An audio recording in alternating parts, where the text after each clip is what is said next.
Perkenalkan, nama saya Ende Hidayatullah, pekerjaan sebagai petani dan pekebun, alamat Kampung Cimunggirang, Desa Sukanagara, Kecamatan Tanjung Jaya, Kabupaten Tasikmalaya, Provinsi Jawa Barat.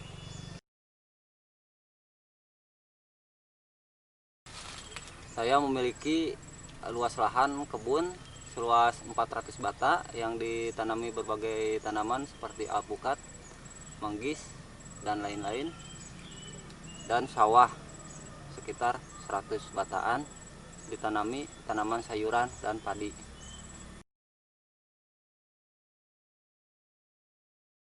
Saya menggeluti pekerjaan pertanian dari sejak lulus SMP sekitar umur 16 tahun, dan sekarang mungkin usia saya sudah 33 tahun, jadi saya menggeluti dunia pertanian sudah sekitar 18 tahun.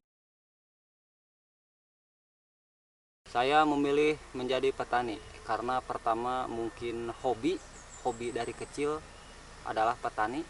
Kedua, bakat mungkin ada di dunia pertanian. Ketiga, ingin bermanfaat bagi orang lain karena seorang petani itu bisa menghasilkan pangan. Dan keempat, memanfaatkan lahan yang ada di kampung sendiri, khususnya yang punya saya sendiri, karena kalau saya ke kota mungkin akan terbengkalai.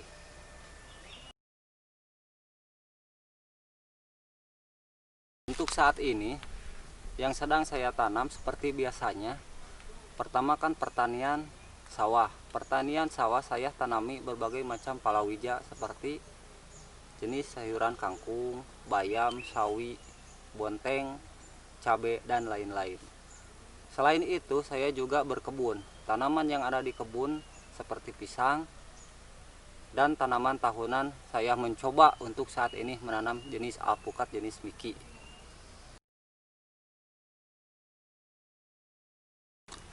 Seorang petani itu bisa banget untuk sejahtera, dan mungkin menjadi seorang petani untuk saat ini merupakan suatu penghasilan yang paling menjanjikan ya.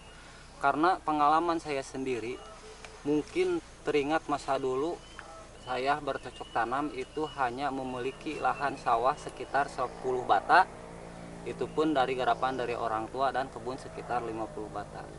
Tapi seiring berjalannya waktu, hasil dari pertanian itu selain untuk memenuhi kehidupan rumah tangga saya, juga sekarang saya sudah memiliki lahan sekitar 400 bata kebun dan 100 bata sawah. Itu merupakan hasil dari pertanian tersebut.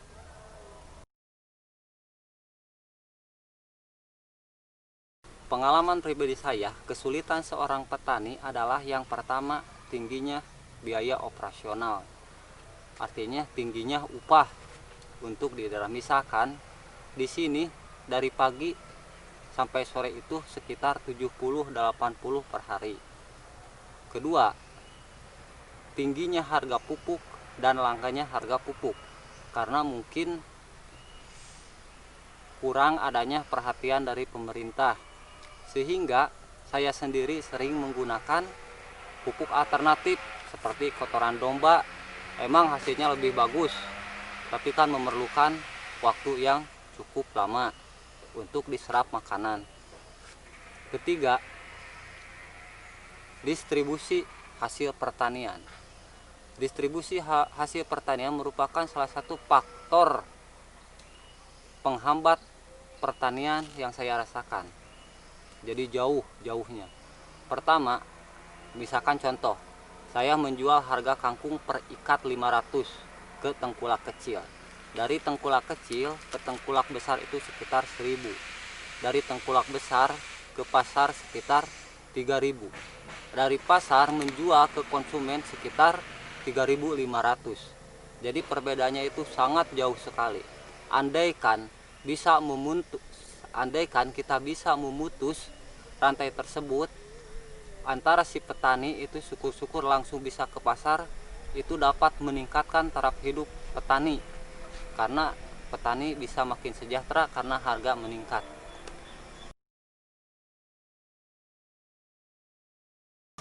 Uluran dari pemerintah untuk dunia pertanian. Sebenarnya pemerintah sangat peduli terhadap pertanian khususnya di daerah saya. Mungkin untuk saya sendiri belum tersentuh oleh bantuan tersebut, tapi teman-teman saya sebagai sesama petani itu sering mendapatkannya. Contohnya dari pemerintah, bantuan dari pemerintah itu seperti pupuk, seperti kemarin ada bibit kelapa, bibit ayam, dan kambing. Tapi mungkin aparat yang berwenang di daerah saya tersebut itu memberikannya kurang atau bahkan banyak yang tidak tepat sasaran. Pertama, bantuan bibit kelapa. Bantuan bibit kelapa bahkan diberikan, sebagian itu diberikan pada orang-orang yang notabene bukan seorang petani, bahkan yang tidak punya lahan sama sekali. Kedua, bantuan ayam. Ayam kebanyakan atau sebagian diberikan kepada orang yang tidak punya pengalaman dalam dunia peternakan. Malahan orang yang sudah punya pengalaman di dunia peternakan ayam bertahun-tahun itu tidak mendapatkannya. Bahkan konon kabarnya korlak malah kebagiannya. Ketiga, bantuan kambing. Bantuan kambing sekitar tahun 2019 itu ada bantuan kambing dengan tujuan untuk meningkatkan kesejahteraan petani. Sistemnya setelah gilir, sistemnya bergilir. Pertama diberikan ke sebagian orang. Dan setelah setelah peranak diberikan terhadap orang yang belum kebagian. Tapi apa yang terjadi?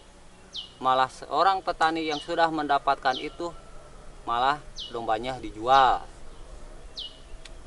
Mungkin kurang kontrolnya aparat yang berwenang di daerah saya, itu mungkin ya.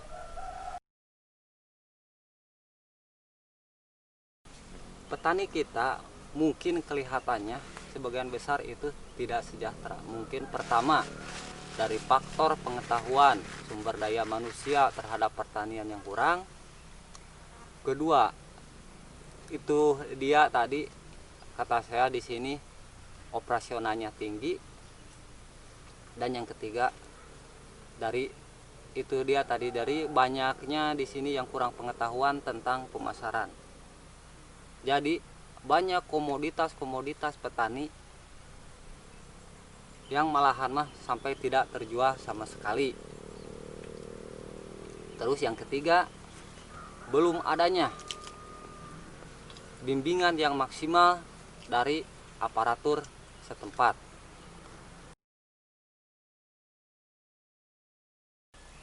Yang saya harapkan sebagai petani adalah mungkin perhatian yang lebih dari pemerintah tentang pertama bagaimana menekan tingginya biaya operasional untuk pertanian. Kedua, terjaminnya dan ketersediaan pupuk bersubsidi. Dan yang ketiga adalah merupakan masalah yang paling serius adalah pemasaran. Saya ingin dibuatkan suatu koperasi desa yang dapat menampung atau menerima hasil dari pertanian dan menyalurkannya langsung ke pasar tanpa harus melalui calo-calo atau pengepul. Jadi intinya memutus atau memperpendek pasar. Kedua, untuk harapan ke depan mungkin saya sendiri selain melakukan intensifikasi pertanian juga akan melakukan ekstensifikasi pertanian. Dan saya berharap dapat mengajak anak muda untuk terjun ke dunia pertanian.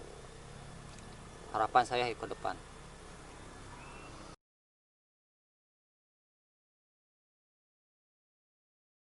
Pemerintah desa yang harus dilakukan untuk saat ini adalah mengayakan program-program pelatihan terhadap masyarakat, khususnya kepada para pemuda tani, mengadakan program pelatihan pertanian secara berkala dan berkelanjutan, pembinaan program, mungkin kalau ada modal bergilir, itu menurut saya yang harus dilakukan oleh aparat desa untuk saat ini.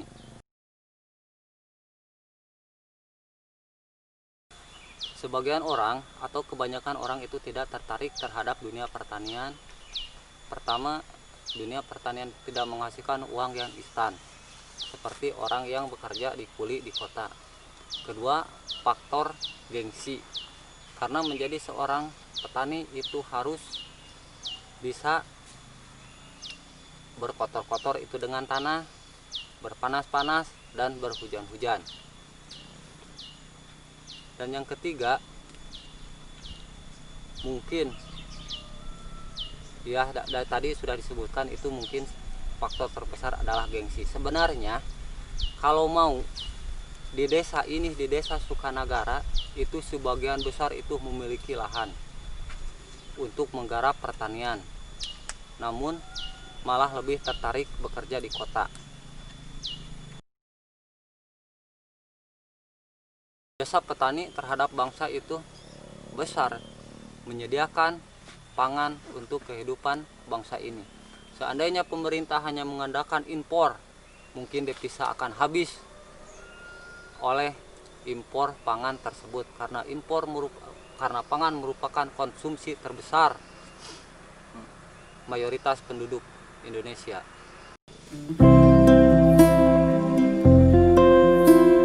Jasa petani untuk bangsa, ya mungkin kalau tidak ada petani, bagaimana desa ini bisa makan. mau makan ya. Sekian. Kalau seandainya hanya mengandalkan impor